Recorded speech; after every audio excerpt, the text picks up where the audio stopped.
বাংলাদেশের দিকে ধেয়ে আসছে আরেকটি শক্তিশালী বৃষ্টিবলয় ঈশান ২। চলতি বছরের ১২তম শক্তিশালী বৃষ্টিবলয় এটি। ১৪ থেকে ১৯ সেপ্টেম্বর পর্যন্ত বাংলাদেশের উপর দিয়ে বয়ে যাবে ঈশান ২। শনিবার এই তথ্য জানায় বাংলাদেশের ওয়েদার অবজারভেশন টিম। তারা জানায় দেশের প্রায় ৭০% এলাকায় ভারী থেকে অতি ভারী বৃষ্টিপাতের সম্ভাবনা রয়েছে। টানা ভারী বর্ষণে উপকূলীয় এলাকায় বন্যার পাশাপাশি পাহাড়ি এলাকায় ভূমিধসের প্রবল আশঙ্কা রয়েছে। দেশের আবহাওয়ায় বিরাজ করছে ভ্যাপসা গরম। রবিবার সকাল থেকে টানা গুড়ি গুড়ি বৃষ্টি থাকলেও ঠান্ডা হয়নি আবহাওয়া। এরই মধ্যে ভারী বৃষ্টি হওয়ার তথ্য জানালো বিডব্লিউওটি। জানায় ঈশান ২ নামের ভারী বৃষ্টিবলয়ে প্রবেশ করছে বাংলাদেশ। বাংলাদেশ আবহাওয়া অধিদপ্তর জানিয়েছে, বৃষ্টিবলয়টি মূলত দেশের রংপুর, ময়মনসিংহ, সিলেট এবং চট্টগ্রাম বিভাগে সর্বাধিক সক্রিয় থাকবে। একই সঙ্গে দেশের সব উপকূলীয় এলাকাতেও এর বেশ প্রভাব দেখা যাবে। এসব অঞ্চলে একটানা ও দীর্ঘস্থায়ী বৃষ্টিপাত হতে পারে। অন্যদিকে রাজশাহী, ঢাকা, খুলনা এবং বরিশাল বিভাগে মাঝারি ধরনের বৃষ্টিপাতের সম্ভাবনা রয়েছে।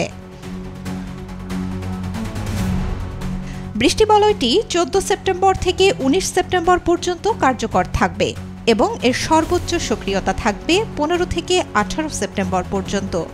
এটি একসঙ্গে পুরো দেশে সক্রিয় না হয়ে পর্যায়ক্রমে বিভিন্ন অঞ্চলে বৃষ্টিপাত ঘটাবে।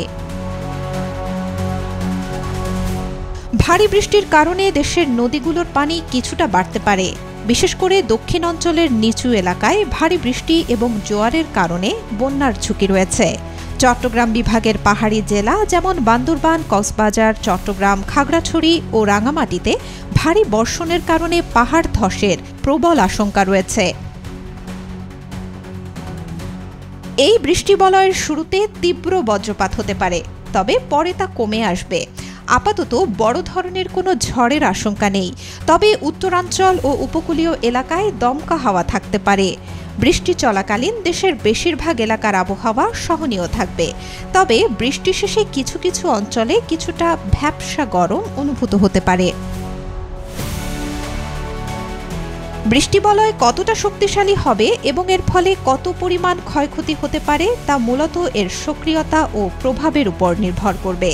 আবহাওয়াবিদরা বলছেন, গত কয়েক বছর ধরে বাংলাদেশের জলবায়ু পরিবর্তনের ক্রমবর্ধমান ধারায় এই ধরনের বৃষ্টিবলয় বেশি শক্তিশালী হয়ে উঠছে। Desk report, B news 24।